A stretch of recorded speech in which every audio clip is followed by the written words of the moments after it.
I call tonight's order North Highlands Recreation Park District for July 8th. Calling the meeting to order. And approval of June's minutes.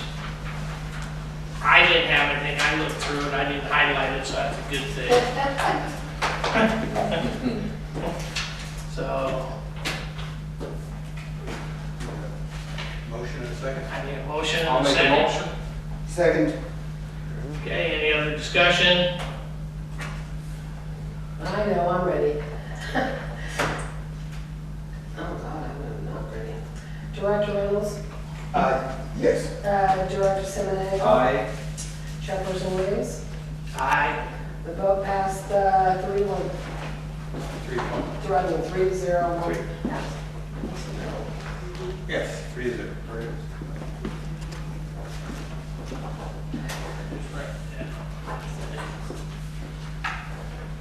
All right, chairperson's report. I have nothing, believe it or not, this time, due to the fact that we got a lot on our plate tonight, so I'm gonna keep my comments down to nothing, because I'll have a few here. Comments from fellow board members. Not for me. Oh, My comments will be taken up, I think, on the agenda when we debrief about the car. oh, okay, cool. All right, then we'll go to reports from standing committees. We don't have any, so we're good there. Now we will get into all the good stuff. Well, part of the good stuff. Administrators report. Larry, I'm just going to let you just run, especially on A. Sure. I think the board is familiar with some of these items already. I don't think we've talked them to death yet, but we certainly have talked a lot about them. Administrative report A with California Association of Recreation Park District, they pronounce it CARPD or CARPD conference, which was held in Monterey. And Bo and Crystal and Max and myself attended, and we had a couple staff come down for the awards banquet Thursday evening. And we received an award for the outstanding award of distinction for outstanding innovation for the North Highlands Recreation Park District's learning program. I think everybody's had a chance to look at this. And I wanted also to let the board know that before everybody leaves tonight, we wanted to get pictures of the board with the awards, and we put it on our website and social media pages. But you know, we're more than pleased and happy to receive this award. It's a competitive award. I'm not sure if our district has won a CARPD award before. No, well, Carrie's been here 20-something years, and she says no. It was a great banquet, and we had a great time, and I think a well-deserved award. And I want to call out certainly Scott and Sarah and Rachel for all the work that they did, not only running the program, but Scott's staff, making sure the facility was cleaned every single morning before the staff showed up, making sure that whatever facility changes we needed to make sure we passed the fire inspection and all the other code inspections. And you know, I'm not going to get into too deep with this. You guys have already heard this from me already, but I wish you could have all been in kind of the room a day or two before this all came about, because we were frantically rushing to get contracts signed through Twin Rivers Unified School District, who was our partner in the program, and just trying to get everything ready while the kids were being notified, the families were being notified.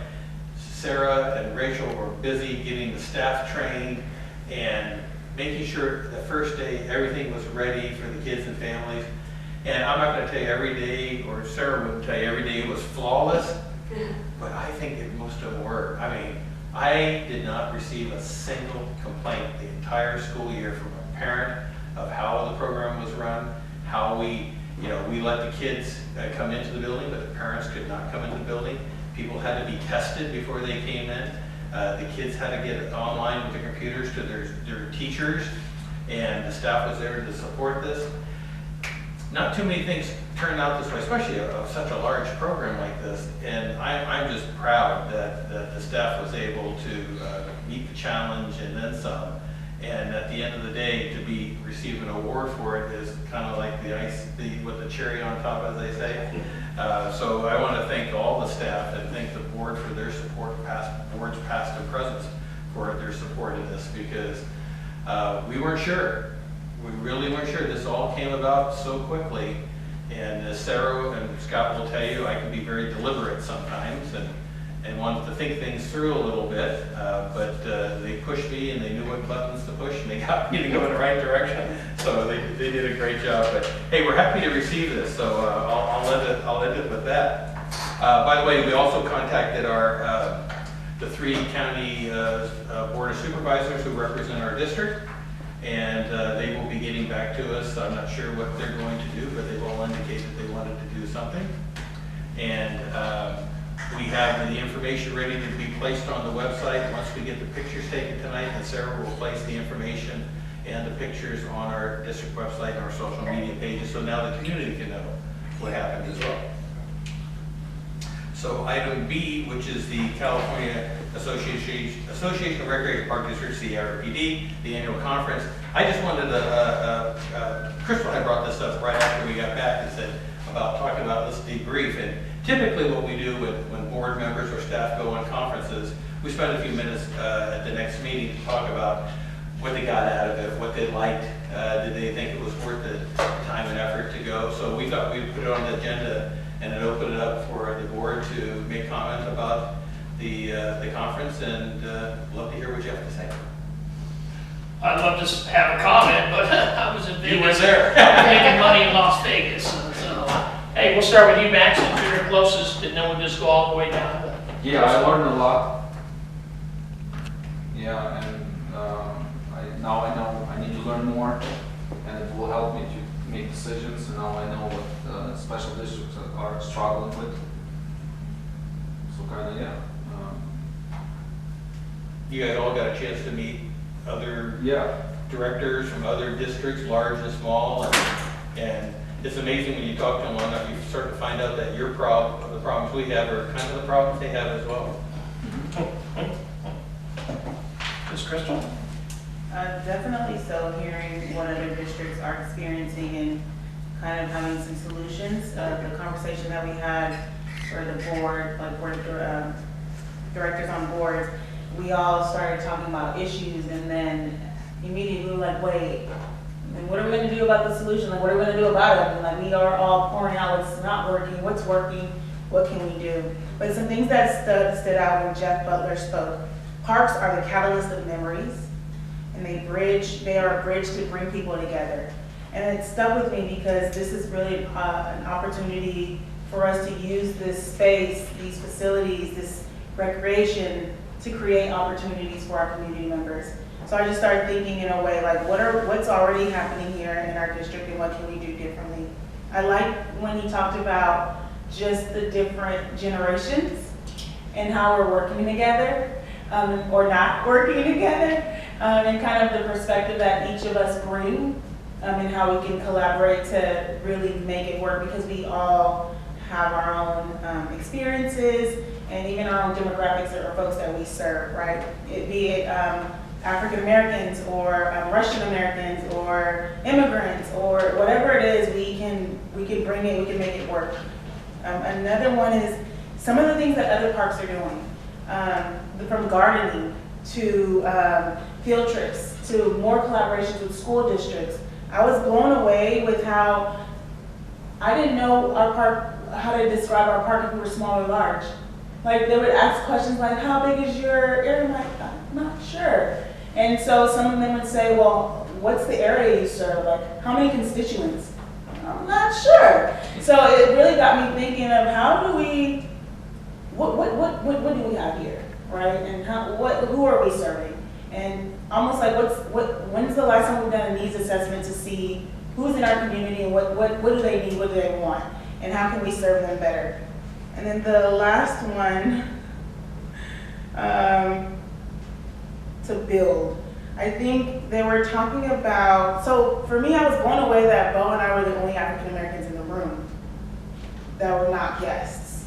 And I'm like, what can we do to increase outreach to engage more people of color, more African Americans? It was good to see other Hispanic or Latino folks. I think I even saw some Asian, but just representation. Like, just do me back a little. Like, really?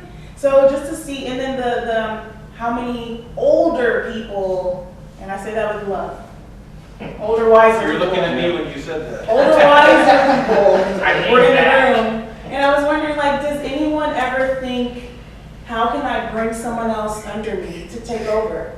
Like, how do I bring a younger person to keep this legacy going? So it just started making me think, and then we were talking about young people. There's gaps that I see in our district with us serving teenagers, right? So what do we do to get young people involved, interning, working? How do we kind of mediate some of these issues and collaborate more with the high schools or the younger students, or how do we engage community more to attend and know that we're here and we are available to serve? So it just really got me thinking about how do I really use this opportunity and privilege that I have to serve as a board member in a district where I grew up to really see it moving forward, to do things differently. So I'm really grateful for the opportunity to go and to be in Monterey and to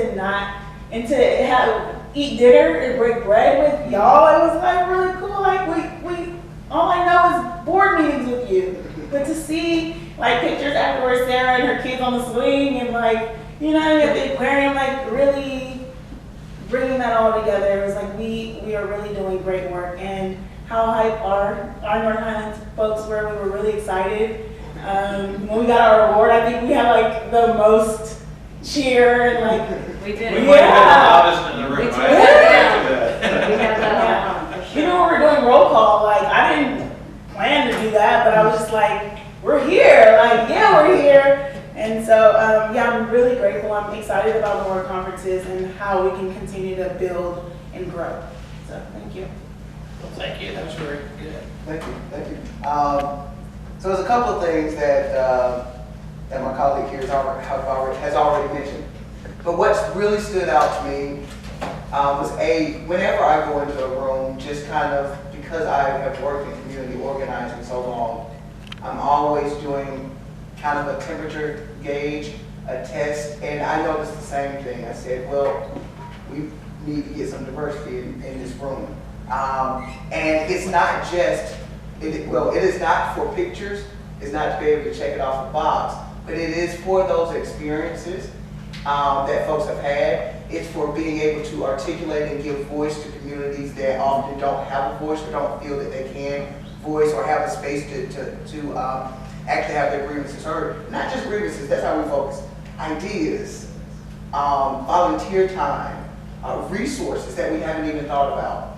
And as anybody on this board knows, mental health is very important to me, the mental health of this community. And to hear, we started out that conference talking about mental health and Parks and Rec's role in the mental health of our communities. That gave me instant joy. I looked over to Crystal like, yeah, I found my spot. This is the meeting, this is the one. And to dig in further, specifically I have thought about the healthy foods, food sustainability in our community. And to hear that so many parks are not only working on that, whether it be small scale gardens or community gardens, or if it's larger scale partnerships with local schools or other local nonprofits that do this kind of work, it was so encouraging to know that there are others that are doing the work, have done the work. We don't have to reinvent the wheel. We have somebody right down the street at Fort Del Camino that is willing and ready and able and revving to help us do some gardening here in North Highlands. Excuse me. It was great to meet neighbors that are just down the street you know, Rio Linda and places like that, but it was also great to meet folks from all over the state. This is, if we ever have the question come before this board, is this a worthy meeting? Or should we be investing our time and resources here? I would definitely say yes. I think it was definitely worth the investment, the relationships built, the numbers gathered, all that kind of good stuff. And I look forward to maybe having some more conversations at this board about some of the things that we heard, some things that we know are coming on the horizon. Oh, last but not least, funding is out there. Money is out there. We have, just like Sarah and Scott and Rachel and the staff came up with that very innovative idea, now is the time for innovative ideas. Now is the time to dust off those old grants that, you know, had all of your hopes and dreams, but you didn't think anybody was going to support it. We've got to fight for these dollars here in our community. If we don't speak up and say we want it, we demand it, it's going to go somewhere else. And so that's what I look forward to us beginning to talk about immediately as these federal dollars and state dollars come online. Thank you. Thank you. So there's item C. See, You want to just go through these? yeah, we might as well. Sure. You know, the awards keep coming. The California Association of Park and Recreation Indemnity, which is Capri, they represent, I think it's 65 or 66 recreation park districts in California. And every 18 months, they do a site visit to each district. And they give us a heads up, what, a couple weeks, 3 weeks, Scott, for the meeting. And if you walk in our office, you'll see in the lobby area, there's a series of green binders on the wall. And all those binders are associated with an area that Capri, that we're required to keep records of and documents, and it all reads safety related. When the site visit happens, Kirk, who you met at the conference, I'm sure, spends the afternoon reviewing all our binders and request documents to make sure that we're in compliance and we're doing everything that we're supposed to be doing. And then he will go out with staff, usually Scott, to visit a number of our parks and facilities. And each one of those experiences, each one of those binders, each one of those safety categories, each one of those park visits and facility visits, we get scored on. And since I'm the vice president on Capri, I get to see all the other districts and see how we measure up against them. And obviously, I think we do quite well because a lot of times, especially with the smaller districts, it's more difficult for them to stay on top of these things. And in answer to your question, Crystal, I would say that we are probably on a scale of 1 to 10, size-wise, probably a 3 or 4. There's a lot larger ones that cover geographic areas of 800 square miles. Yeah. You know, there are a lot of land, but not a lot of people. And then there's ones with a lot of area and a lot of people. But anyway, so we had our 18-month site visit a few months back, and we were notified that, anyway, I'm getting ahead of myself. If you score a 90 or above, then you're recognized as an award of excellence, and you receive a plaque for the Ted Winslow Award. I'm not sure who Ted Winslow is, but That was going to be my question. yeah, I'm gonna have to probably do a little research, and I see him on all the old plaques that we have. So, but to make a long story short, we came back, we found out we scored a 96% out of 100, which put us. Yeah, I think of course I did a little work. I think we were in like top 5 of all the districts, and I thank our staff for that. Yes. You know what, we don't have a lot of staff. We have older facilities, we have older parks, but they're very safety conscious, and they make sure that, you know, we look out for the safety of the employees, we look out for the safety of the public when they use our facilities, and they are the reasons that we get this nice award from Capri, and we will make sure we get that picture taken tonight as well. But this one really means a lot to me because I know how difficult, you know, Capri doesn't cut you any slack. If you know, and they're not there to find things wrong. If they find them, then they give you have a chance to to fix the problem. But you have to fix the problem.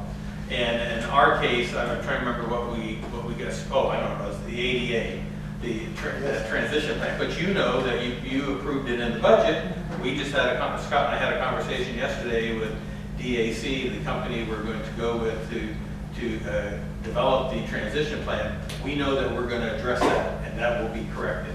But I want to thank everybody for this, because there's not a lot of people who scored over 90, and we were one of them, and I appreciate that. So we have that nice little award as well. And I think other than that, now we're getting into recreation reports. Okay, now we're getting into Sarah.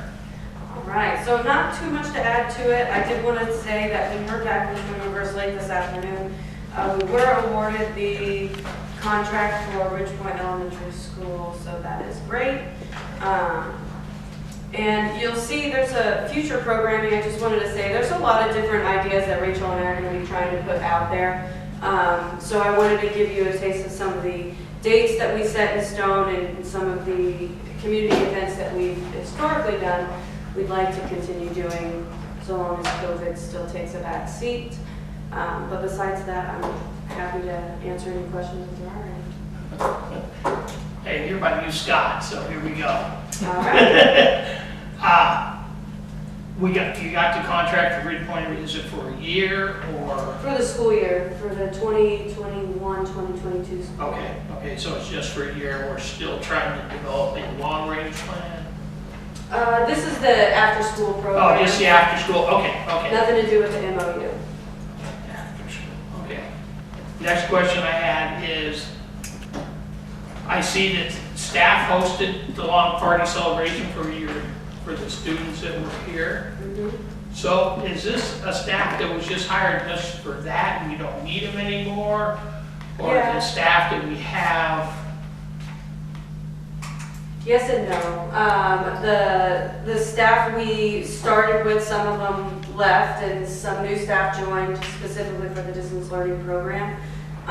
We are keeping them on because we're expanding programs, so it's the easiest way. Staff that work in that program have to be dynamic to work with students, so they have a lot of skills in a lot of different areas. So that's why some of these programs and events that we're doing mimic what our staff currently can do, so that we don't have to let them go. We don't have to cut hours too much, because running a full day school program yields several hours, but when that program left, so did a lot of hours for our staff. So we're doing our best to keep them here and working. Okay, I got one more. Your distance learning program that we just got through with, is there any evaluation at the end for the kids and the parents to get on staff? That's something Rachel and I have talked about, and she did put together a survey monkey, and we plan on emailing it out. Okay. Hope we get good results, but we don't always. Well, you don't know unless you do it right. I mean, and that's the whole purpose of it, because hopefully that they will see there that, oh, we got a deficiency here, let's work on it. But I think it's just a tool. I mean, we can take it and just go like that if we want to, but we have to, maybe a parent just is afraid, hey, Absolutely. Sarah, I thought it stunk, can't do that in public, Sure. but on paper, everyone's mighty with a mighty pen, so. Oh, absolutely, yeah, and we'll send that out. The whole, knowing that it was kind of a pilot program, not something anyone has done before, we made sure to keep data throughout the entire program so that we would have some kind of, analysis at the end. Yeah, just something, Mm-hmm. you can go back on next year, when next year comes around, or hopefully never Zoom does ever. Let's hope we never have another distance learning program. Yeah, That's that'd all be I nice. got, that's all I got, Max. Ms. Crystal? Yeah, do you plan on hiring new staff to facilitate Ridgepoint? Because do we also serve here at FC Joyce? No, we don't run the SC Joyce program, we only run Ridgepoint. And the staff we do have, yes, we'll use them because we run camp. That's one thing that helps us keep staff employed for a longer period of time, is because we run programs year round, whereas a lot of times you're hired seasonally at different parks and rec. So we keep our staff by keeping them cross-trained and, like I said, dynamic with their abilities. Does staff, I remember FC Joyce had like a community day or something where, you know, I think a couple of organizations tabled, Northern Highlands Park, Rec and Park was there. Are y'all still doing outreach at different community events or like just activities to promote? Yeah, I mean, there really hasn't been much lately because of COVID, but every year we do open houses at the schools, so we can ramp up our program and promotions, usually aquatics around that time. But back to school nights, open houses, anything we can, yeah, we try and table. We've done something at Walmart before. So we are contacted to set up tables, and that's something we actively do. And I have a question I noticed that we are promoting a lot of register in advance. Is there any opportunity for folks to register on the spot, day of, at the either the park series or open gym? Is there any way, because I mean, even if you pay the $3 I'm just interested to know, is it possible, and are we aware that some folks don't necessarily see things days before and they may see it that day of and would like to attend? Is that an option at all? Historically, it has to do with safety and having staff collect money on site.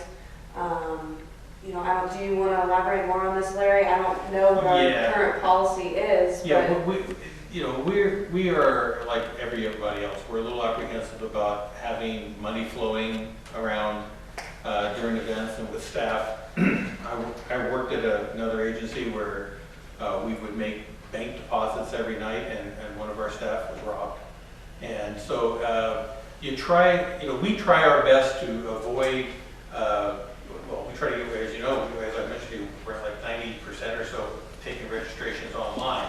So our cash handling has greatly reduced. And as I like to mention, in almost 8 years, I've never looked in this. I've looked in the safe one time, the first time Terry told me, and I've never touched a dollar. And we try to minimize the number of people who have contact with money, just so, because the more people that, as you can imagine, more people touch money, the more likelihood of things happening. But with regards to registering late, we offer an advantage to register early. It's a financial advantage for a lot of programs by registering early, and that's important because we have to look at make sure we have sufficient staff. Do we have some? If say it's a basketball program, we got to order jerseys and those things in advance. So it's not that we don't do it, it's just we try to do the reverse. We try to encourage people to register early because it makes things go a little bit smoother that way. But anything that we can do to get people indoors, we're certainly looking at and we consider. And then my other question, Sarah, you mentioned sending an email to folks. Is it possible to also send text for the survey or just for engagement purposes? Is that an option? I mean, maybe I can look into it. I'm not sure what phone. We don't have a phone with texting capability currently. Yeah, that would probably fall on the staff's personal phone. I kind of would shy away from that, but. Or you can get a Google number, or you can use SMS first. Yeah, some of the programs, they just offer that as an option. You can send it out immediately. I can see, ActiveNet might. I'm just not sure. Okay. So typically what we do, and again, when I say typically, the world changed for 16 months. And you've heard me say that after prior area to say it. So, we need to get back into doing the things, that we were doing before. And typically when a program ends, we would do a survey at the end of the program because the best time to do it is right away. And encourage people to, we want their feedback because that's going to help us really find out, if you don't do a survey, then if you're making mistakes, you're bound to make those mistakes again because if no one says anything to you, then you probably think everything's great. But again, because of COVID, we haven't been running programs for such a long time. But now that we're getting back into it, we need to do that because, it's not just trying to get back into the swing of things. Things have changed. And I think we need to find out what kind of changes are affecting families and, how they're looking at things and, whether it's price structure or facility locations, the time of day that programs are offered, your instructors, to follow. make sure that, hey, we think the instructor's great because they got 30 kids in every program. And then you find out sometimes, well, yeah, they love the program, but they're not fond of the instructor. And then you find out the instructor was showing up late a few times.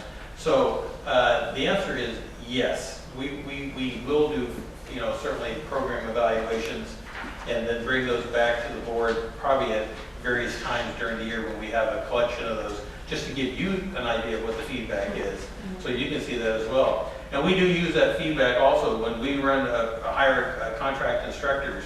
They're on a limited contract. We just don't have basically open-ended contracts, although we do have some people who keep on coming back all the time. And it's really important that we use that as a tool to give them feedback as well, because sometimes they hear what they want to hear and they see what they want to see. And it's, I want to look at it as constructive criticism. I'm not, I want to make sure that they hear things that will help improve the program or make them a better instructor. So yes, the answer is, as Sarah said, yes, we will certainly do those things. And again, using the technology that we have, let's look at that, whatever way we can do that. And my last piece is, I know we're super engaged on social media. I just encourage folks to just think about our team, to think about just investing in outreach, postcards even. I mean, those are some of the cheapest, or less expensive means of advertising. And yes, some of them will end up in the trash, but at least we're getting to people, into people's homes to let them know, Park and Rec is here. These are some of the upcoming things we have going on. Like, just even if it's bullets of highlights or something. But I definitely think we have to get outside of just social media and, again, sharing information. Even if it was like apartment complexes that are nearby, because it's an apartment complex over 200 units, right? Even if we sent them a little something that they can put on their window or advertise and let them know Park and Rec is available. Like, I just think there needs to be a little bit more of blasting that we're here and we have these things to offer community members. So that's my last thing. But I'm totally grateful for how active Sarah, Rachel, and all the posts are, how they're showing our children playing, having fun, laughing, the activities. Matter of fact, my cousin brought her daughter to camps, and the first day she was blown away. We made slime, we did this, we did that. So just having our young people, the participants, the campers, share and their voices be heard, and I think that'll also engage more people to actually see what's happening. So thank you so much. Oh? Yeah, so Crystal and I seem to be on the same wavelength tonight, but I want to pose this from kind of a different perspective. And this is both, I think, definitely for Sarah, but you may also have to answer Larry. And this is, what is our budgetary line item? What is our investment now as it relates to advertisement and outreach? Is that based on the project? Is it so? Is advertisement and outreach a part of the project budget, or do we have a line item where we focus on advertisement and outreach and information sharing with our community? I'll just initially jump in. I don't think you're going to find a line item in the budget that has that. It's interesting because we just had this conversation around marketing just the last 3 or 4 weeks. As you know, we're going to be interviewing to replace to fill a vacancy in our front, and we've learned over time that position is so critical because of the first contact with the public, whether it's in person, by phone, email generally, and we are, one of the requirements of the job, or one of the attributes, one of the things we're looking for is somebody with marketing capabilities so that we can share that amongst the staff, because I can tell you that Sarah and Rachel, when they're constantly looking at how to promote programs, it's a lot of work for just 2 people to do, and then do everything else with the programs. But the answer to your question goes, no, we don't have a line item for that. And Terry can help me with this a little bit. We use the codes provided to us by Sacramento County for our budget, and I don't think I've seen a code for budget that has to do with marketing but that doesn't mean you don't, and I think this is what we do. That's just printing. Yeah, that's just postage. Advertisements for the budget. But I think what we do is we build into the programs that cost. But it's not something that's readily available for you to actually see and say, okay, there's a line item here. Now, having said that, when I mentioned before, when the final budget comes back to the board in August, you're going to see the breakout on recreation programs.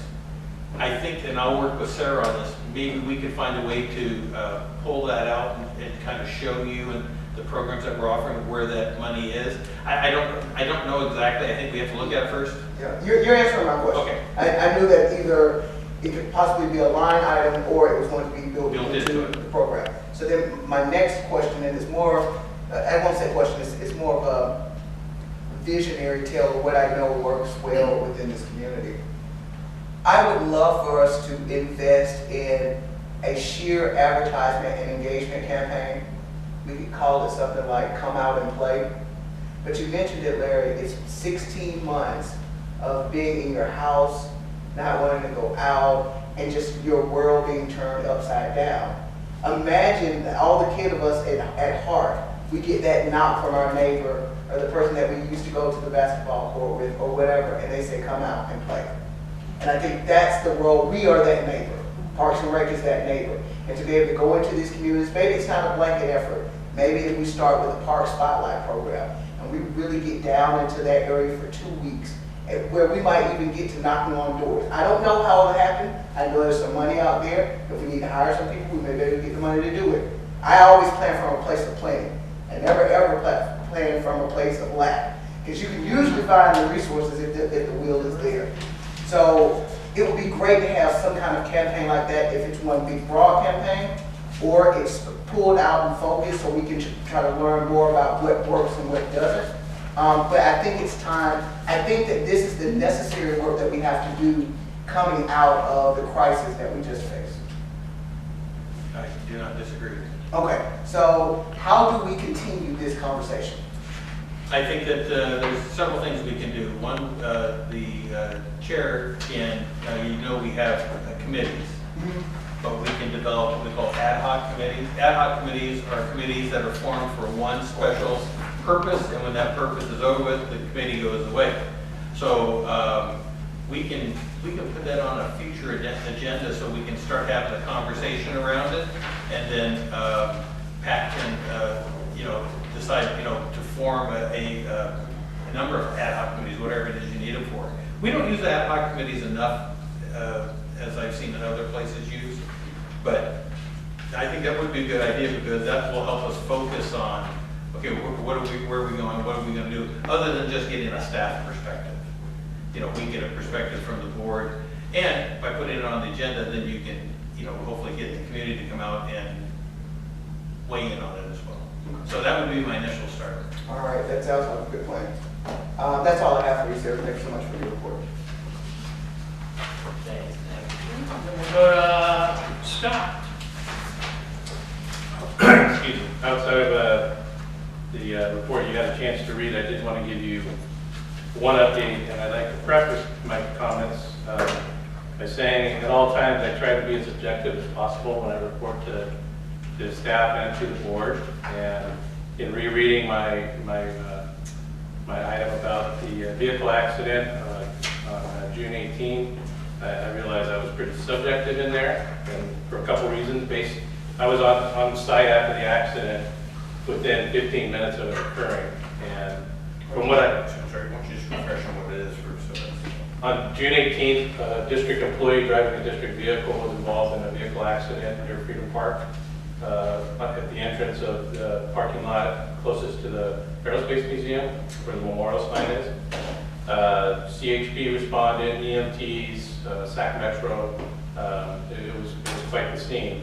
When I got there, based on the location of our truck, which was not in the middle of Freedom Park Drive, it was inside the driveway portion of the parking lot. Based on chatting with an eyewitness, based on just the general vibe from other staff that were there, I felt certain this was a case where our district had suffered damage based on the actions of the other drivers. Last Friday, I got the CHP report, and it's the exact opposite. CHP has ruled that it was the fault of our driver. for making an unsafe left turn. So I apologize for the misinformation that I gave you. Right now, what's positive about this experience, the staff person is back to work. There were no significant long-term injuries. They went through the workers' comp protocol. They've already done a follow-up visit with Med 7, and they are back on unrestricted duty. Capri has all the information necessary to do their part of this process now, and I guess the worst outcome now for us is we're down a truck, because that F-150 was in pretty bad shape before the accident, and now it's just beyond repair. So I did want to give you that update, full disclosure, and let you know that's where we stand on that. Other than that, with my written report, I'm happy to answer any questions you have. Anyone got questions? Yeah, just for my understanding, I think we may have talked about this before, how do we decide when we kind of retire our equipment and move it over to sales or whatever? And is there a time where we retire our equipment and it's not even worth trying to sell? Well, thank you for bringing that up, because the last item I wrote in my report was the results of our surplus sale, which is the first one in my 13 years here that has been conducted. And I don't think I'd be over-exaggerating by saying, what we took in was way beyond our expectations. Okay. We had a couple of what I would call, valuable items. There was a Jacobson mower that still functions. There was those 2 electric GEM carts that I figured someone would purchase. But to take in $18,000 for some of the stuff we put out there, I was amazed, quite frankly. So to go back to your original question, oftentimes when we surplus something, it's because we've got something new. In 2010, we were able to get funding from the board to purchase a new truck. We bought an F-150. That allowed us to take one of the trucks that sold on surplus auction out of the rotation. So it was just old, a lot of miles, not very comfortable to drive in. So that, the funding, I think, starts the process of surplusing items. We're hoping this year, between now and the final budget, because we are down a vehicle, that we can bring some information to you and maybe get some funding for a new truck or two. A couple years ago, maybe 5 years ago, we purchased all new tables and chairs for both this room and for the community center. That allowed us to surplus over 50 of these banquet tables and almost 300 very uncomfortable to sit in metal folding chairs. Those sold at auction as well. So it's just really, it's dependent on, I think, getting funding for replacing items, and then we surplus the old items. Some things we have still are just basically down to recycle or just pitch, because there's no monetary value to them. And truthfully, we need the space more than we need those items collecting dust on. So I hope that answered your question. It did. Thank you very much. There is one more thing I just want to add that plays into looking at surplus and equipment. Every year we have to do an inventory for Capri, because we have to pay, our insurance is based on equipment replacement.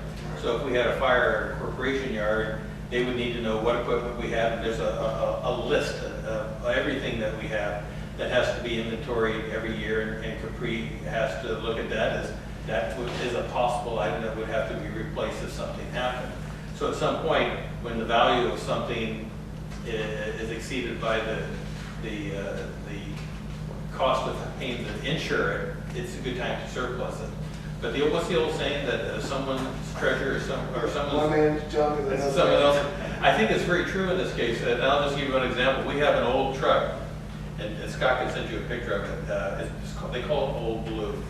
I don't even remember what year it is, but it's pretty old, and it hasn't been driven in many, many years. If I was hoping somebody would buy it from the auction at even $50 just to haul it out of there, right? And we got no bids on it. But then Scott contacted one of those pick and pull places.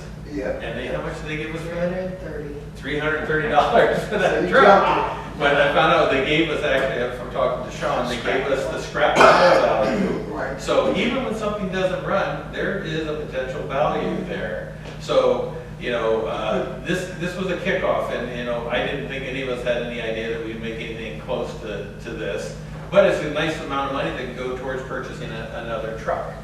So, I think we're gonna probably try to do more of these things, to start looking in the closets and under things and see what's there, because you never know when something has value to it. I'm sorry, but since you brought that up, I do have one other question. Do we have some kind of consortium or group that we work with when we buy equipment? Like, do we partner with other parks and rec facilities when they are getting a fleet, so that we can reduce our costs? Yeah, not really, because one, we probably don't buy it enough and frequently enough. But also too, we're required by law that certain value thresholds are met that we have to go out to bid for. I can't just go down to a Ford dealer and say, I'll take that truck off the lot, because legally, if it meets that, and I have that threshold changes every year, but for these trucks, we will have to go out to bid. But to answer your question is, do we piggyback off other bids? Well, yes, because in other places I worked at where we had much bigger fleets and more purchasing power, we would, in fact, when I was in Napa, we piggybacked off Mecklenburg, North Carolina, was actually doing an equipment purchase for about 30 playgrounds. And we were able to piggyback off their bid to get the same playground, but at the discounted price, even though it was clear across the country. Gotcha. So sometimes those things do present themselves, but you have to have enough communication between the other districts to find out what they're doing. And sometimes, you find out after the fact. I got one question, Scott. Yeah. Since you guys as governor was talking the other day, how's that water shortage? How are we doing watering our parks? Did we devise anything or? Well, right now, working on we're it? sticking to the 3 days a week mandate that the county came out with several weeks ago. We're limiting the amount of time that we're watering per station. And, depending on the park, we could have 40 or 50 stations. So He's asking what, 15% reduction? I saw that today. Yeah, I would imagine, Pat, that we haven't got a full set of bills Right. since we started. I just remember being at Rock Park when we had that last water shortage and my fields were all brown. I'm going to tell you, The dirt was softer than the grass. So that's. our parks are going to take a beating. I mean, it's just it's the in the midst of another drought. We survived it a few years ago, and we'll survive this one. We'll get through this one. Yeah, it's gonna. If anything, any more tightening of the restrictions comes down, we may be looking at dialing it back a lot. Okay. Yeah, Yeah. there's other things that go with that too, is that as you notice that there's potential fines for having water runoff on sidewalks and those kinds of things. So, you're gonna find our guys constantly monitoring these things. As they make adjustments, they have to then go back and make sure that we're not, wasting water as well. I'm pretty certain, based on the last drought that we had, which this one is clearly going to be worse than that one, I think at some point we're likely to see the splash pad close down. And that's because we don't have a recycling component to the splash pad. If this looks like it's going to become the norm for a while, that it's like we truly are in climate change and looking at this, it might be something that the board may want to take a look at in the near future of taking that splash pad out and putting a new one in. And the reason I say to do that is the cost to retrofit this type of splash pad is more costly than it is to take it out and put a new one in. Because the splash pads that we're able to keep on operating, was that 3 or 4 years ago, Scott? I would say, yeah, we got that. No, how long, with the last drought, it was about 3 or 4 years ago. They allowed splash pads that had a water recycling component to continue to operate. And as you know, we don't have a swimming pool in this community, and that splash pad offers a lot of opportunity for kids and families to cool down. And so it's become quite valuable, and I think it's something that we might want to consider. And I'll just add this part onto it, and I don't need to get off track, but I just want to tie these two things in together. We received confirmation the other day that that the company that bought the Lakes and Antelope development project, they are beginning to develop. You're going to see, I think, in a short period of time, you're going to see a lot of development start to take place across the street. Well, there are no park amenities included in that development. They're paying us a fee equal to what they would have to invest if they had park amenities there. There's the potential for us to do something in that area, especially Cape Heart area, because that's far enough a distance away from the current splash pad to consider putting a new one in. So funding may become available in the next couple of years for that purpose. I don't know what a new splash pad costs. I'm sure they're not cheap, they're not the price of a swimming pool, but it's something we may consider, because if that goes down, there's nothing, back to the old slip and slides and turn on the garden. Hey, what's wrong with that? Probably fine for that too. Now, it's funny, I sent you that one picture. I went to my granddaughter's first birthday. It was out in Rockland, that's where all the money's at, the Rock. And it had a splash pad that had all kinds of amenities, and there were the filtered ones, and they could keep it on, because I just happened to talk to a guy there. Yeah, trust me, I'm sure that cost a pretty penny. But you live in Rockland, it's only money. I know it's not on his agenda, but I was wondering, is there any updates about the Welcome to North Highland sign and Rotary and any of that stuff? We have updates to what? Our signage. No, I know what sign you're referring to, or you mean like refurbishing it? Or? Yeah, updating it. I think some of the organizations that are listed around there, like just a rehab of it. Is that even? It hasn't been discussed since they came to our one Zoom board meeting we had several months ago. And I'll reach out to Patrick and ask them. They made it pretty clear when we did engage them on that discussion that I got the vibe that it's a real personal thing, especially to Roland. And he put a lot of sweat and resources into it. And I think he wants to continue to do that. That being said, it's on our property, and we want it to look as best as it can. So I will definitely reach out to the officers of the Rotary Club. And not to get too far off the subject here, but there are things that we can do to help mitigate that, and that is we can do something around the sign to enhance it. Whether we pull out some of the sod and then put some sort of rock feature or different types of things to make it look a little bit nicer. Because I do agree with Scott. I think that they were concerned that the old sign was a lot worse before they got to it. And I think they took a lot of pride in what they did. And I think they were concerned that we wanted them to tear the whole thing down and restart over. But I think that maybe in working with them, we can get them to do things so we can improve the ambiance around the sign and make it shine a little bit better, so it doesn't look like it's just sticking out there in the middle of the park and that sort of thing. So anyway, you have any more? All right, next thing is a budget narrative. Mary, that's you. It's pretty much self-explanatory. It's self-explanatory, and I will say that, as I mentioned to you guys before, we had after the fiscal year ends, we have that 1 month period called Period 13, where we continue to reconcile the budget, and which will then be addressed in the final budget.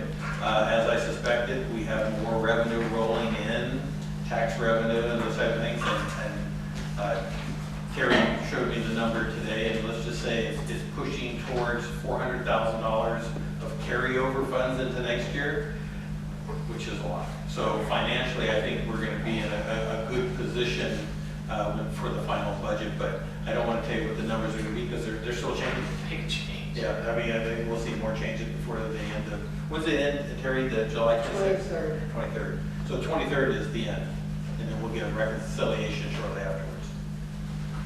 Anyway, the budget narrative just basically tells the same story by telling you our spending is under budget and our revenues are running above budget, and that's exactly how we like to see things. And when you see the final budget, you'll also get the final revenue numbers and the final expenditure numbers from the most recent fiscal year. We move on to correspondence. Larry, I'll give that one to you. It's under new business. No, it's not, that's not the one. No, then Lara. Oversight group? Oh, I thought you meant this one here. No? Oh, no, I got, The correspondence. Right, but it's just bringing it up to let them know that it's going to be here. oh, okay, well, no, this one goes where? Down to E. Yeah, so we'll take it at. Okay, we'll put 7 down, goes to E, okay. So just, under 7 correspondence, you notice we have a letter from Ben Lamera, who's the finance director for the county of Sacramento, and he's advising us that there is an opening on the county special districts representative for the Sacramento County Treasury Oversight Committee, and I included that in your agenda. We can nominate as a district, we can nominate someone to be considered. They wouldn't go to the board, they would be considered then by the county to be appointed. But I do want to make sure everybody understands this is for all special districts in the area, not just Parks and Recreation. It's water districts, fire districts, and those type of things. And if you read this, you'll see that they are looking for individuals that have great expertise in public financing.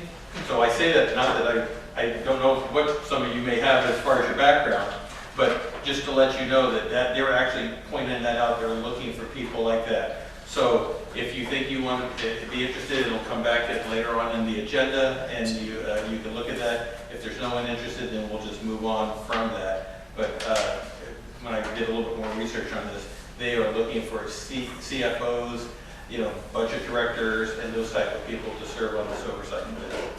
But we'll address that. All right, then we'll go to number 8, comments and reports from citizens. I'm going to turn over to Larry because we got something at 2:55 on today, so you had till 3 o'clock. So Larry?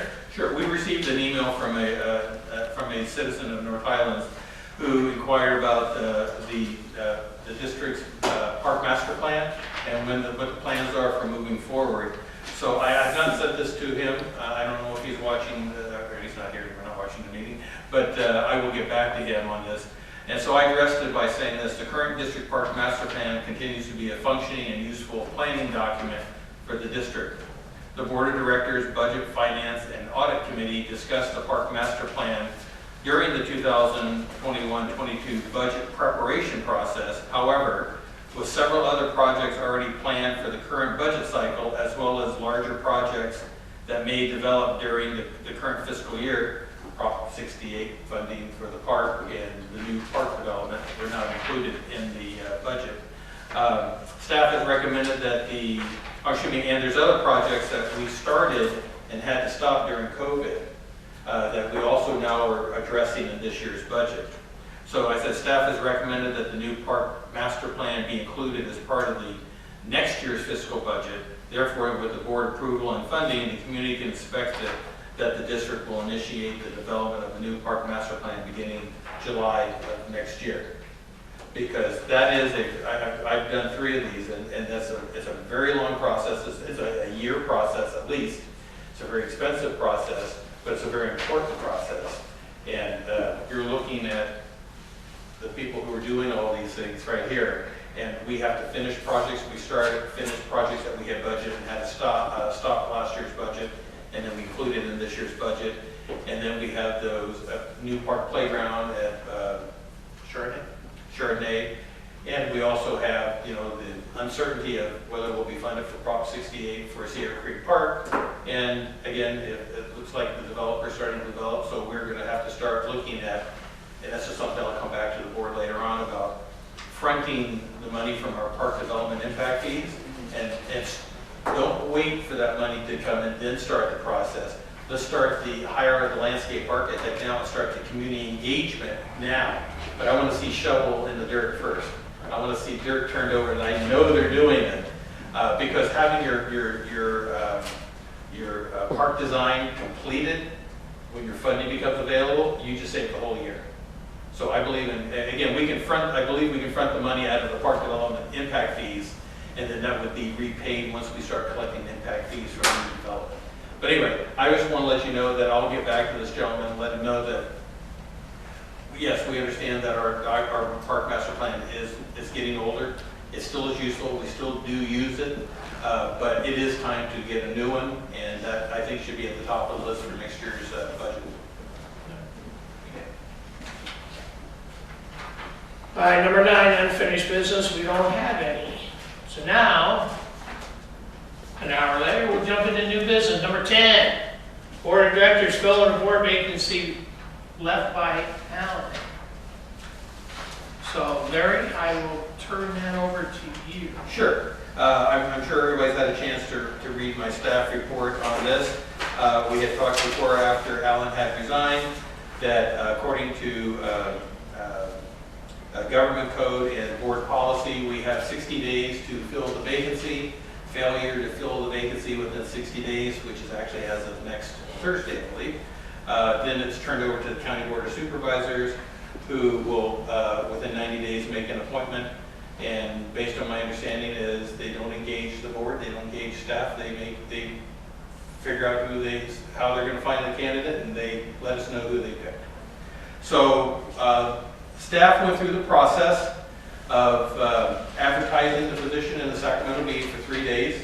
And this is the same process we've used for previous resignations when we went to go through the appointment process. It was placed immediately on the district website and social media outlets, and we did receive a letter of interest from Mr. Vladimir Valin, is that right? Who had sent a letter of interest to the district, which I included in your board packet. And Mr. Valin has indicated he has an interest in seeking the appointment from the board. So the interview process is rather straightforward. Pat is a board chairman, has indicated to me that he'd like to have the board and ask Mr. Valin some questions, if you have questions about his interest in being on the board. And after that question and answer period is ended, we would then ask Mr. Valin to leave the room for a minute, and then let the board have a conversation amongst themselves. And then we'd bring Mr. Valin back in, and the board would then take a vote on appointment of Mr. Valin to the board of directors. As chairman, Pat would then seek, obviously, a motion and a second from the board. The board would take a vote, and then the 4-member board becomes a 5-member board. I'm prepared tonight to swear in, if you decide to make the appointment, to swear in Mr. Valin. And then Mr. Valin would then take his seat at the table and become the 5th member of our board of directors. So, I have one question. sure. So, not saying, but say we don't want Mr. Valin and it goes to the board. This is where I want to get clarification in my head. They'll pick whoever. When you say whoever, I mean, as long as they live in North Islands, then that's all they care about, right? Well, they have to still meet the same criteria. Right. I can't tell you what the process is because I'm not sure that this district has ever failed to make an appointment. But they do not have to tell us how they do it. They don't have to, they just have to find qualified candidates, and I don't know how they do that. Terry, has it ever been done since you've been I here? think it was once. What's that? I believe it was once when Roger Dickinson was supervisor, board supervisor, a while back. I'm just trying to Well, get I don't know how- clarification for I don't know how it. they use it either, so. So I don't have the answer to your question. I just know it goes to the board of supervisors for their decision. Okay, so then I guess what I'll do is, we're gonna put you on the spot here in a minute, because I'll give, if we can just limit the if you have a ton of questions, that's fine. But we'll go down the order, start with Max, and just say, ask him a few questions. But before Max starts, I do want to say that Mr. Valin's letter of interest, he didn't meet all the criteria. He lives or owns property in the district. He's a registered voter in the district. And as you see, his letter is explains his interest in the position. Max. Yeah, personal, I know Laddie, we call him Laddie, well, Mr. Valin. We met, I think, 20 years ago. 15, 17 years ago. Yeah. In 2006, 2006, 2007, everything crashed, so we got laid off. I got laid off. I don't know what Believe it or not, I did too. Yeah. So recently I met him like maybe 6 months ago, and I didn't know he lived in North Highlands. I was working in my yard. He Yeah. stopped me, Max, what's up? Yeah. And it's like, I'm involved. Get involved. He's like, how? It's like, yeah, I'll give you the, the information on how I did it. And he's like, yeah, I'm interested. So when the position opened, I posted. And so I have the good report from 15 years ago. Okay, So I would recommend and appoint. Thank you. okay. Ms. Crystal? He expressed interest. I read the letter. I am grateful. And I believe it'll be until December 20. He'll serve the whole term, right? He'll serve the remainder of Alan's term, and then it would then become open for election. I know you mentioned to make North Highlands cleaner and safer. Is there one thing that you would like to see this park district with our board offer or accomplish? I see a couple of things, because like I mentioned, I go with my daughter pretty often.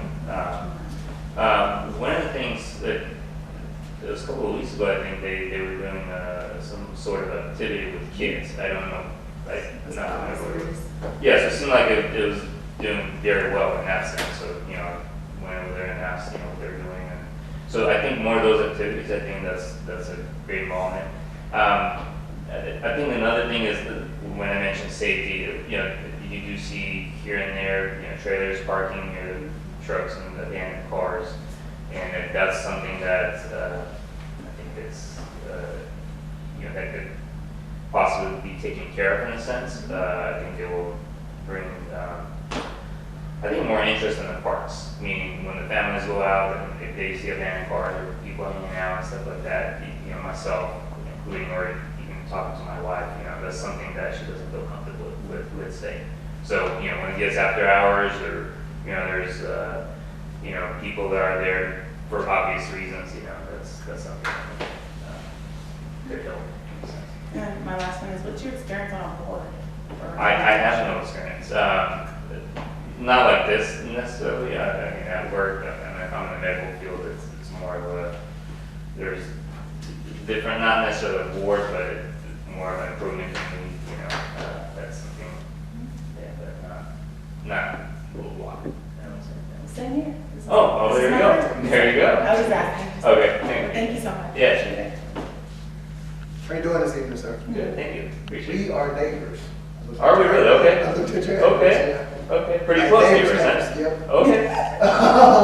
So now when you see my vehicle, now it's probably going to make I'll sense. probably see it Yeah. then, yeah, okay.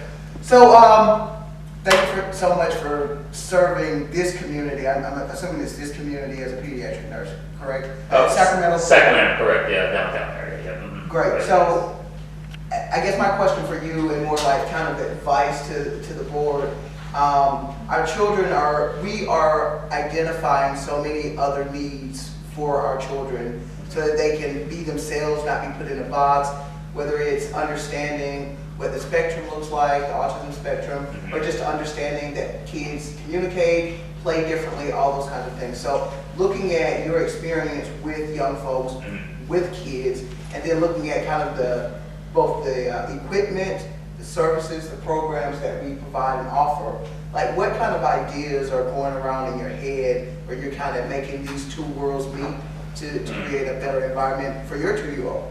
Yeah, I think one of the main things is community, like you mentioned earlier, the parks, putting people together in a sense to build a community. But I think that's one of the things that are staying kind of out in my head. The reason for that is because I do see a lot of, I would say, kids admitted, for whatever reason they are, and there's a lot of, I think, especially now, teenagers, a lot of depression, anxiety, all that kind of things. And I think when you see a community, when you see people are involved in helping each other, I think that could be a huge difference that could make. I think in the lives of everybody, starting from small to going bigger. So. And then lastly is, out of all the things you can do with your time, why the Park and Recs Board? I never really saw the importance of parks until I had my daughter, really. So now she's 2.5, you know, every time I get home, she wants to go on a slide and she wants to go to the park. I mean, that little, you know, and I was telling my wife, I never knew that parks were that, you know, the little climbs, the little slides, you know. And, you know, she was saying, well, I was growing up, I did the same thing. And for some reason, I don't remember that, you know, going to the parks and stuff. Maybe, you know, did something else, but just my daughter, you know, just seeing that, you know, how important it is, you know, how much she wants to go there and does not want to leave the park. So that's cool. Yeah. All right, thank you very much. All right, I have a few to refer. First, like I said, I commented on your hair. I love your hair. You know? I'm old now, so I just got mine chopped off There today. you But go. I liked, Crystal asked some good questions. I mean, and so did Bo. You know, I'm the only, I can't say the only regular on this board. I'm the old timer on here. So, The veteran. yeah. Are you expecting anything over and above? I'm sure Max has told you how we run, what things we do and our agendas, and hopefully he went back and looked at some of our past meetings to see how they were. But what do you expect? I mean, do you think the park district has just tons of money to go out and spend, or? You know, I haven't looked specifically in the budget. I did watch some of the, you know, the meeting during the COVID, you know, the video. I'm not sure if you were doing it beforehand or not, or it's old video. My main thing is hoping to improve it, you know, because I have been meaning to improve the community itself, the parks, right?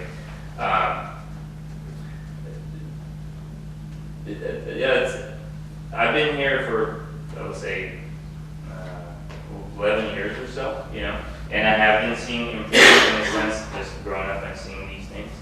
But one of the main things is hopefully have some sort of a, not a push, but influence, you know, to make that improvement, to be part of that community, you know, in a sense, to give back. So that's Okay, yeah, because here on the board, we're policymakers. I mean, we got most of our legwork is done by our staff. yeah. When I say our staff, it's Larry's staff. Yeah. Sometimes things don't go our way. You know, as board members, we come up with some good ideas and they don't go our way. You have no problem with defeat if something goes and you're stuck adamant to do a certain thing. Say, a new park somewhere. I just, you know, Sierra Creek's going to be our next new one, but and you don't get a certain apparatus there, or I mean, are you going to be frustrated, mad at the board, or I mean, No, but you know, there's always you know, another day or another meeting to see if we can, you know, do something else, or you know, or take smaller steps to achieve it. So yeah, no, I'm not. as long as you don't, yeah. You mean like if I don't get up and start throwing things? Yeah. No. You can't do that in the hospital, you sure to have. Exactly, so I'm kind of used to, you know, these barriers in a sense, so that. Yeah, this is kind of get bored, we keep it scouted here. Yeah. So, yeah, that's all I got. I mean, because I had questions here, but then they were asked a little bit different, but same thing I did. So, one real quick, is just your wife and your daughter? Yes, Okay. is that right now, correct? Yeah. No, nothing, you know, waiting. Yeah, I just say, Yeah. that was an open-ended Yeah, question. right, Yes, yeah. through Just a look, you know, a little bit, yeah. All right, so you should probably step outside with So- Terry for a minute, Yeah, or that's Scott. and we're also gonna have, Don's gonna step out, close the camera off for a second, so you guys can talk privately. Thank you. All right, so I need a motion and a second. I'll make a motion. I'll second. Who's second? Thank you. Crystal? Any further discussion? Okay. Yes. Director Hardy, Aye. Director Reynolds, Aye. Director Simonenko, Aye. Chairperson Williams. Don't you start. Aye. Motion passes 4-0. Congratulations. Congratulations. Business first, I have to swear you in, so we can notify Sacramento County that we have a new board member. Okay. So I'm going to ask you to stand up and raise your right hand and repeat after me. I, Vladimir Valen. Or Valen. No, I want to do it the right way. Do solemnly swear or affirm that I will support, Do solemnly swear or affirm, that I will support and defend the Constitution of the United States and defend the Constitution of the United States and the Constitution of the State of California and the Constitution of the State of California against all enemies, foreign and domestic, against all enemies, foreign and domestic, and that I will bear true faith and allegiance and we will bear true faith and allegiance to the Constitution of the United States to the Constitution of the United States and the Constitution of the State of California, and the Constitution of the State of California, that I take this obligation freely that I take this obligation freely without any mental reservation without any mental reservation or purpose of evasion, or purpose of evasion, and that I will and faithfully discharge and I will and faithfully discharge the duties upon which I'm about to enter. the duties upon which I'm about to enter. Congratulations. Thank you so much.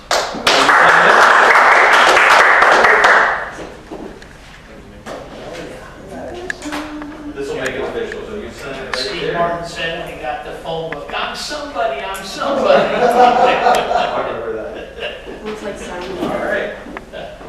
And in anticipation that you might be picked, we had an athlete made up for me. Thank you so We'll have a new one made up. So you come around and Okay, all right.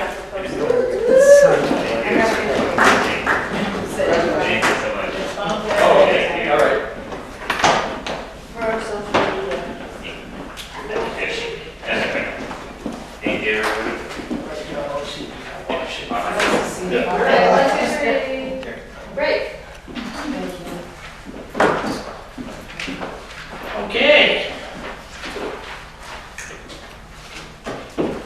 Now, let me get you caught up real quick here. I get a max.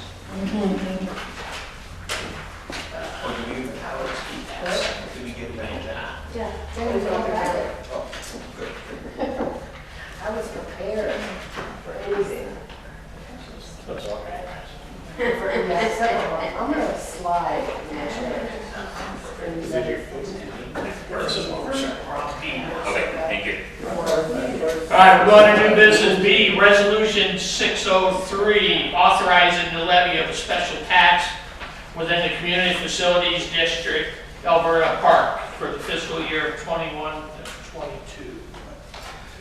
Sure, so you remember at last month's meeting, you approved the preliminary budget. Included in that preliminary budget was the budget for the Alberta Park / Cherry Blossom Park area. And one of the things we have to do is included in that budget was every year the tax increment gets adjusted. And once you put it in the budget, then the county requires us, for them to be able to start collecting that new rate, we have to pass this resolution. So by passing this resolution, this allows the county to change their tax records to reflect the change in the tax. So you've already taken the big step by approving the preliminary budget. This is just a secondary step that we have to take to let the county know that the board has agreed to have them collect the tax on our behalf. So now I will need the first and the second. You just, why don't you read the recommendation first? Okay, it's recommended that the Board of Directors for the North Islands Recreation and Park District adopt Resolution 603 on the 8th day of July 2021.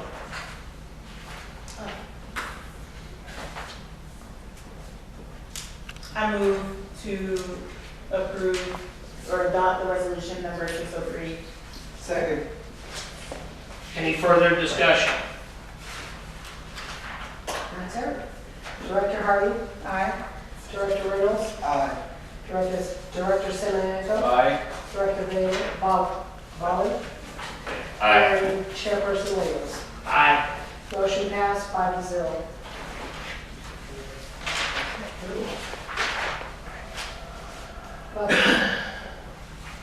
Okay.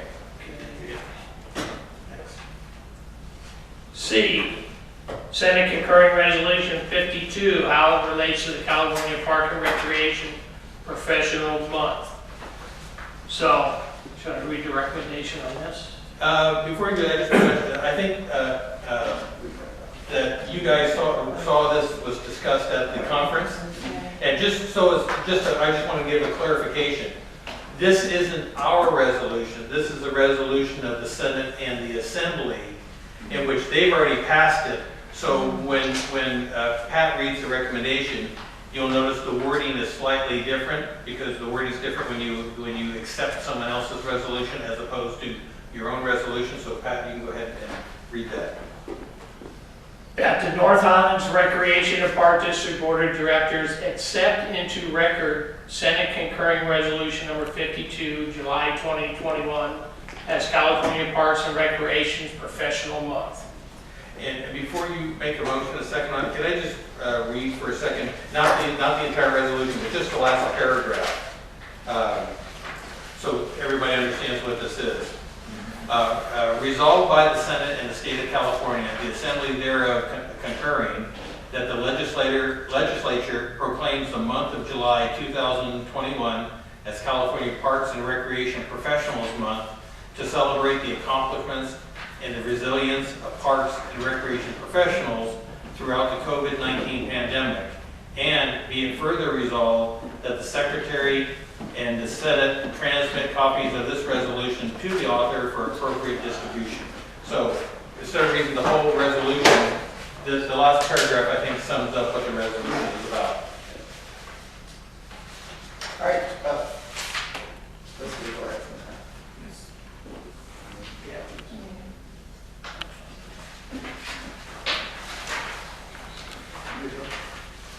I make a motion to approve this recommendation. Accept recommendation of resolution number 52. I'll second. Any further discussion?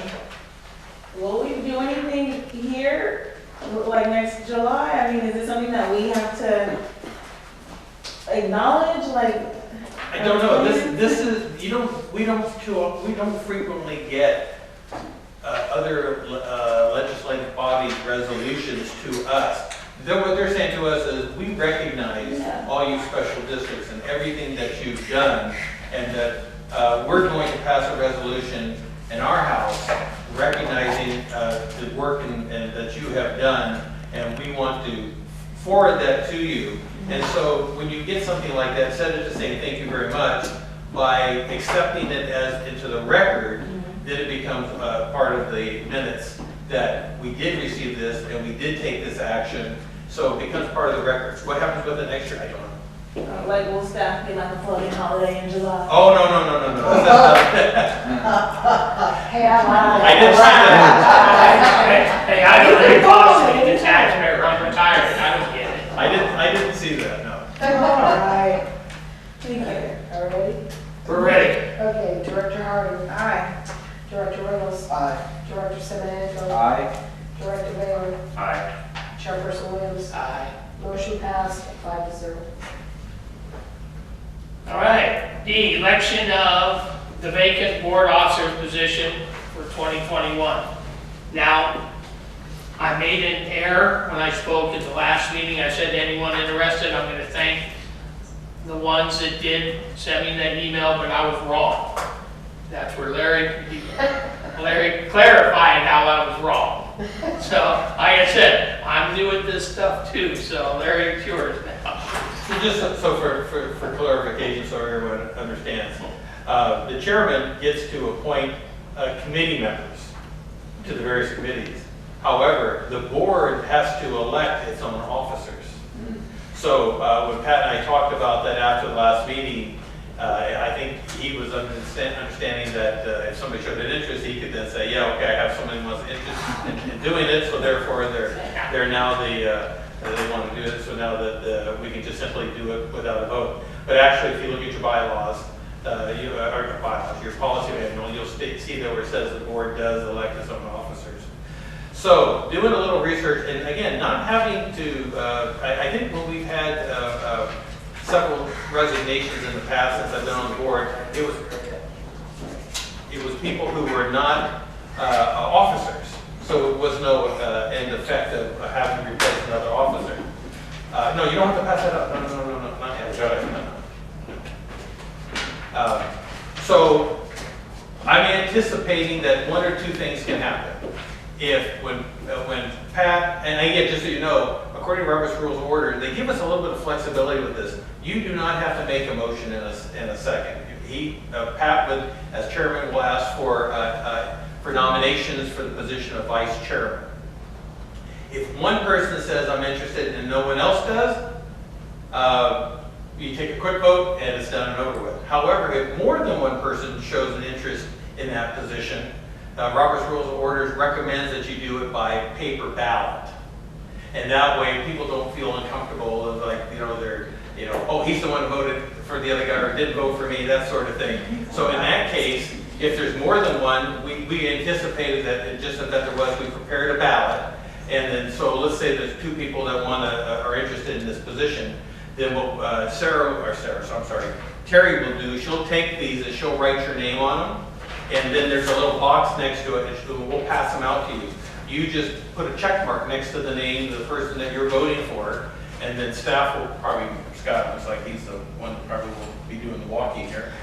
He'll come by, pick them up, give it to Pat, and then Pat will read them off. And with a 5-member board, obviously we'll have now a majority. We could have ended up with a 2-2 if there were more than one.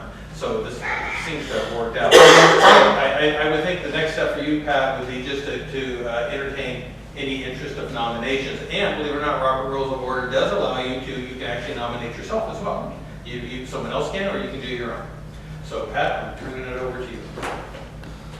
Do I have any volunteers for vice president? I'm the vice chair. Vice chair.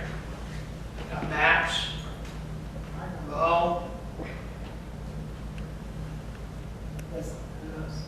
Anybody else? You can't because you're already an officer. You're already a secretary. And I didn't want it. Well, you don't want to sit next to me? Come on, Crystal. Bo and Max.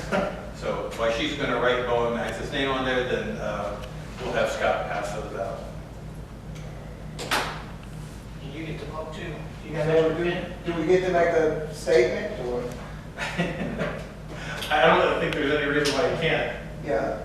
Do we have an extra? Oh, there's an extra pen on the table down there. You give it to the first official. How would you like us to call you so we don't go back and forth? What would you like to be referred to? You know, I get both, so whatever I think it's always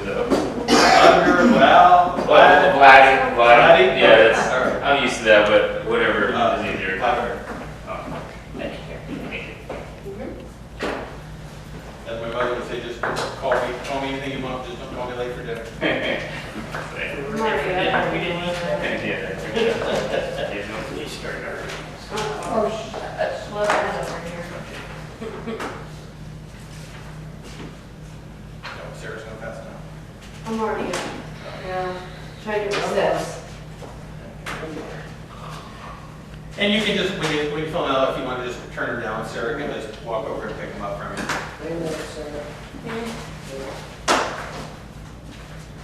Who was the nominations again? Bo and Max. Okay.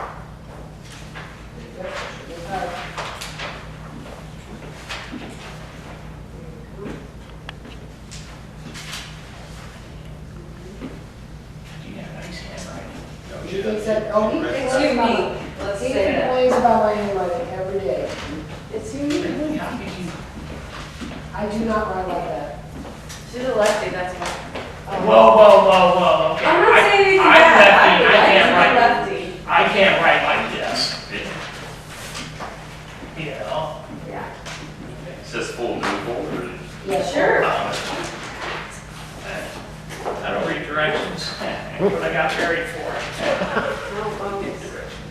I do what she said. Yeah, 40 years. So next. Go ahead and give this to Pat. I'll give them to Pat. Pat, go ahead and read them out. You put the names on different lines. Oh, sorry, only on two. Oh, really? Like my poker days, shuffle my cards. Do I got a winning hand? Of course I got a winning hand. I got 14 fellow board members. So I just read off one by one, right? You go ahead, and I'm sure you will figure it out. Bo, or Director Reynolds. Excuse me.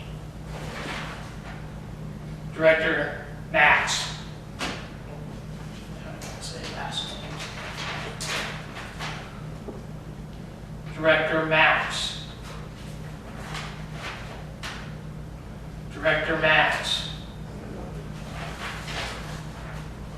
Director Bo.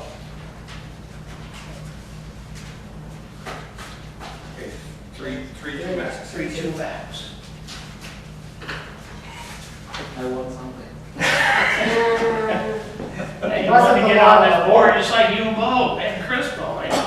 Congratulations. Treasure. Now you have to sit next to me starting next month. What's my responsibilities? What I Oh, wait till you see those. You should have passed those. Yes. You should have. Hey, when the tape recorder's not going, I'll tell you. Okay. Yeah, I want to learn. You better talk to Larry. Thank you. No, thank you.